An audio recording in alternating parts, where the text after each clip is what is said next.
बात करेंगे कि रिले और कॉन्टेक्टर में डिफरेंस क्या होता है और कहां पे हम कॉन्टेक्टर यूज करते हैं और कहां पे हम रिले यूज करते हैं।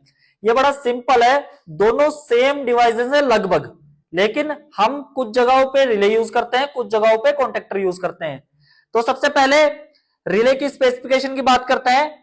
कंट्रोल स्मॉल करंट, ये छोटे करंट की क्वांटिटी को कैरी कर सकती है, मतलब लगभग ये 9-10 एम्पियर तक करंट कैरी कर सकती है। कॉन्टेक्टर हमारा हाई करंट कैरी कर सकता है, उसमें कॉन्टेक्टर की स्पेसिफिकेशन पे डिपेंड करता है। कॉन्टेक्टर हमारा 800 एम्पियर तक करंट कैरी कर सकता है, कुछ ब्रांड्स में ये ज्यादा करंट भी कैरी कर सकता है, ये एज पर ब्रांड डिसाइड होता है। सेकंड आते हैं use in control and signalling circuits, ये कंट्रोल्स में ज्यादा काम आती है, जैसे पीएलसी के बाद किसी कॉन्टेक्टर को कंट्रोल करने के लिए रिले यूज कर ली, या फिर कहीं सिग्नल देना है तो ऐसी चीजों के लिए रिले यूज होती है।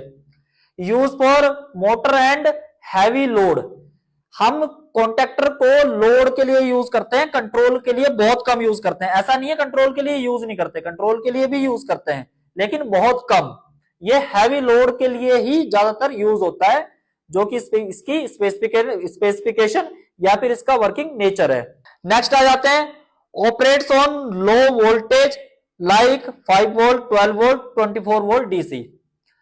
यहां पे ये लो वोल्टेज पे ऑपरेट होता है, 5 वोल्ट पे भी हो सकता है, 12 वोल्ट पे भी हो सकती है, या फिर 24 वोल्ट डीसी पे भी हो सकती है। कुछ रिले 110 की भी आती है, 220 की भी आती है, तो ऑपरेटिंग वोल्टेज एक अलग फैक्टर हो गया। कॉन्टेक्टर ऑपरेट होता है 230 पे, 415 पे, कुछ कंडीशन पे कॉन्टेक्टर 24 वोल्ट डीसी के भी आते हैं, तो ऑपरेटिंग वोल्टेज के हिसाब से इन्हें जज कर पाना मुमकिन नहीं है। नेक्स्ट आ जाते हैं current rating less than 10 ampere, जो रिले की अमूमन जो इंडस्ट्रियल प्रैक्टिस में देखने को मिलती है, अमूमन करंट रेटिंग 10 एम्पियर से कम देखने को मिलती है, क्योंकि ये कंट्रोल और सिग्नल ट्रांसफर के लिए इस्तेमाल की जाती है। अब कॉन्टेक्टर पे आते हैं। कॉन्टेक्टर की current carrying capacity 9 amp to 800 amp तक होती है, जो कि मैं पहले ही बता चुका हूं।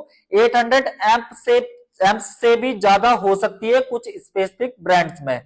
तो इन सारी चीजों की वजह से ये दोनों का नेचर अलग होता है, काम ये लगभग सेम करते हैं, लेकिन हम एज पर एप्लीकेशन या फिर एज पर इंडस्ट्रियल नॉर्म्स या आईईसी स्टैंडर्ड्स के हिसाब से हम इनको इस्तेमाल करते हैं।